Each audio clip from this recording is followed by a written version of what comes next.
Muy bien, buenos días, buenas tardes, buenas noches, allí donde se encuentren. Diógenes Laercio, a quien ya hemos mencionado en anteriores episodios, ha sido una figura clave en la historización de la filosofía.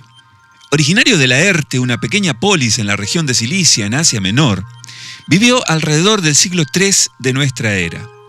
Su figura es importante porque es el primer gran compilador y doxógrafo de la historia de la filosofía, y por lo tanto, quien le ha dado un orden sistemático al relato histórico desde su desarrollo en la antigüedad, el cual básicamente no ha cambiado hasta nuestros días. Lo separan más de 600 años de los hechos que narra, por lo que es indudable que su trabajo se remite a la investigación de fuentes y relatos que recogió durante su vida. Mucho se ha cuestionado el resultado de sus investigaciones, así como su estilo historiográfico, dado que abunda en largas listas de nombres de personajes sobre los cuales no profundiza y se detiene en coloridas anécdotas quizá de poco valor filosófico.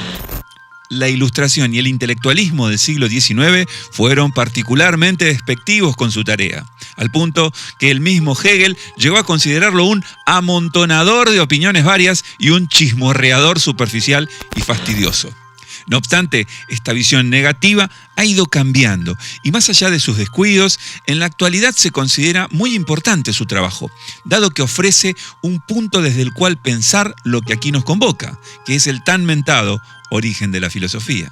Sea como fuere, lo que resulta interesante para nosotros es que desde el párrafo inicial del proemio, del prólogo de esa obra magnífica que llamó Vida de los más ilustres filósofos griegos, manifiesta una notoria dificultad para establecer claramente a quién le corresponde la categoría de filósofo, y con ello queda planteado el problema de la especificidad de la tarea filosófica. Allí leemos lo siguiente. 1. Dicen algunos que la filosofía, excepto el nombre, tuvo su origen entre los bárbaros, pues, como dicen Aristóteles en su Mágico y Soción en el libro 23 de las Sucesiones, fueron los magos sus investigadores entre los persas, caldeos entre los asirios y babilonios, gimnosofistas entre los indios y entre los celtas y galos los druidas con los llamados semnoteos. Recuerdan que Oco fue fenicio, Salmosis tracio y Atlante libio. Pues los egipcios dicen que Vulcano, hijo del Nilo, fue quien dio principio a la filosofía y que sus profesores eran sacerdotes y profetas. Esto indica que claramente desde el inicio cualquier reflexión acerca del origen de la filosofía implicó siempre un ejercicio muy difícil. No obstante, es posible asegurar que en la modernidad se ha pretendido acotar la categoría de lo filosófico a todo aquello que tuviera un marcado matiz lógico y racional. Pero, claramente, esto no es nada más que una pretensión de época, acaso atravesada por los intereses del proyecto moderno. Hoy es aceptable una ampliación del concepto de filosofía a prácticas que no necesariamente estuvieron emparentadas con el pensamiento puramente racional o exclusivamente ligados a la tradición griega. Sea como fuere, Diógenes desde el primer momento nos brinda un panorama crítico sobre las diversas perspectivas que implica entender la filosofía y su rol. No obstante, vamos a detenernos en la siguiente aseveración de Diógenes que retomaremos al final de nuestro estudio para reflexionar un poco al respecto. 7. En cuanto al nombre, Pitágoras fue el primero que se lo impuso, llamándose filósofo. Estando en conversación familiar con Sición de Leontes, tirano de los sicioneses o fliaceos, que, como refiere Heráclides Póntico en el libro que escribió de la interpretación de la respiración, ninguno de los hombres, dijo Pitágoras, es sabio, solo lo es Dios. Antes, la filosofía se llamaba sabiduría y sabio el que la profesaba habiendo llegado a lo sumo de su perfección. Pero el que se dedicaba a ella se llamaba filósofo, aunque los sabios se llamaban también sofistas y aún los poetas, pues Cratino, en su Arquíloco, citando a Homero y a Hesíodo, así los llama. Sabios fueron juzgados Tales, Solón, Periandro, Cleóbulo, Quilón, Biante y Pítaco. A estos se agregan Anacarsis escita, Misón queneo, Ferécides Ciro y Epiménides cretense. Algunos añaden a Pisístrato tirano. Estos fueron los sabios. Este interesante parágrafo nos abre una pregunta. ¿A cuántas profesiones y disciplinas distintas se le llamaba filosofía? Hay una clara referencia a por lo menos 3 términos, que si bien parecen emparentados, son distintos: el sabio, el sofista y el filósofo. Por ahora nos vamos a detener a problematizar no tanto el primer término involucrado en la definición de Pitágoras, es decir, filos, amor, sino el segundo, sofía, sabiduría, el cual trae un poco más de confusión. En efecto, el concepto de sabio tenía al menos 2 acepciones comunes. Por un lado, un uso doméstico, y se aplicaba a aquellas personas que detentaban un saber experto y eficiente en alguna actividad práctica. Así es como aparece tempranamente en obras literarias clásicas prepitagóricas, es decir, no necesariamente en un contexto religioso ni místico. Por ejemplo, en poemas de Homero o Hesíodo, en donde la utilizan cada vez que se refieren a la efectividad y en ocasiones también a la magistralidad en la realización de una tarea cualquiera. Otra acepción extendida del término sabio se da o se daba en relación a personajes que supieron conducir políticamente los destinos de sus ciudades o de sus comunidades, o que fueron representantes dignos, como se los conocía en la Grecia prepitagórica a los famosos 7 sabios que mencionó Diógenes en la cita anterior. Esquilo afirma que sabio es solamente el conocimiento que trae un provecho, y advierte que los humanos no deben pretender ser más sabios que los dioses.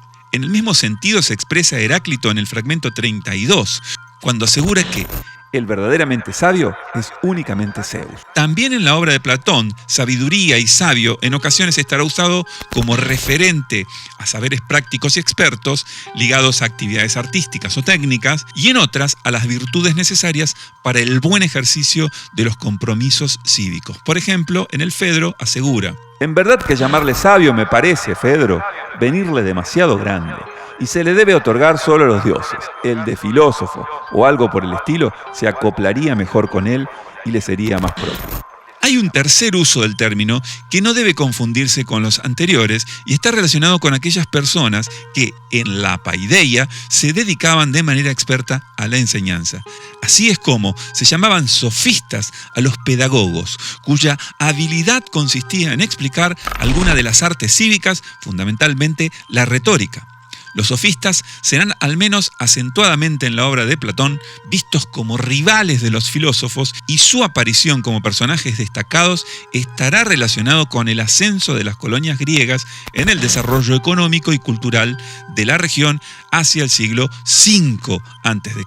El sofista paulatinamente será visto como aquel que pretende enseñar la sabiduría, pero que a través de razonamientos no siempre correctos cae en algunos apresuramientos que lo conducen a esgrimir falsas soluciones retóricas, en ocasiones solo por agradar o por mantener su estatus profesional como maestros. En definitiva, serán vistos como charlatanes sin rigurosidad en sus investigaciones. Hasta aquí el término sabiduría y sabio no se refieren a ciencias específicas, sino más bien a cualidades de las prácticas y de sus practicantes. Por otra parte, de las citas mencionadas se infiere que el concepto de sabio era en ocasiones considerado pretencioso. Por ello hay recurrentes advertencias acerca de los límites del conocimiento y de las reales posibilidades de alcanzar un saber.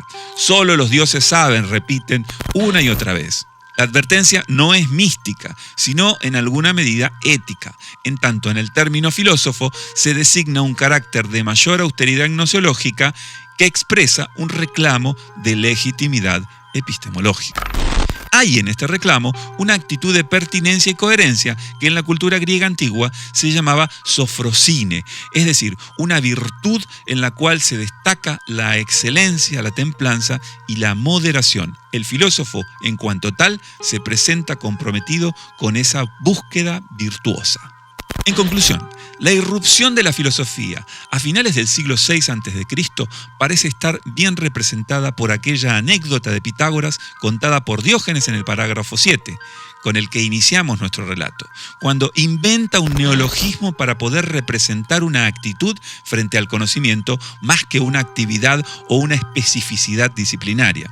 Como hemos visto, también obedece a una necesidad práctica de designar cierta figura con un rol importante en la configuración de las sociedades políticas de las ciudades griegas, que a partir de la complejización de la cultura en su desarrollo histórico va paulatinamente afianzándose en un periodo de 400 años, en el cual el filósofo cumpliría un rol determinante en la construcción del conocimiento. En definitiva, un rol que en nuestro tiempo solo puede asemejarse al del científico.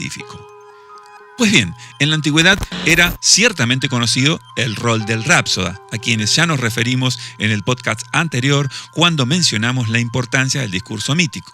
Aquí, por cierto, hemos repasado los distintos sentidos del término sabio y llegados a este punto es preciso notar otro factor determinante para la aparición de el filósofo. Nos referimos a una ausencia. Se trata de lo siguiente. Aseguran algunos helenistas que la falta de un modelo de organización eclesiástico con sus funciones moralizantes, rituales y de preservación del conocimiento, sumado a la existencia de una paideia como sistema educativo no institucionalizado, fue configurando la emergencia y el lugar que finalmente ocuparían los filósofos a partir del siglo VI. El sacerdote, que en muchas culturas cumplió un rol sumamente importante con algunas funciones sociales, a partir del estilo pitagórico de organización, fueron delegadas en el filósofo, ya que, en rigor, la cultura griega careció de una casta sacerdotal dominante.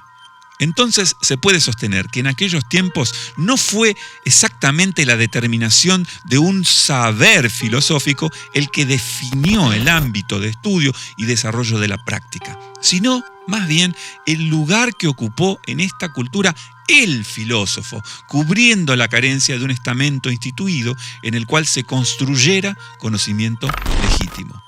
A partir del siglo VI a.C., el filósofo ocupará un lugar en el orden de los saberes, al impulsar una nueva forma de acceso al conocimiento de carácter sistemático. Pero ojo, atravesado por determinadas características muy peculiares de las polis griegas, que estas características precisamente las repasaremos en los episodios siguientes. Os espero.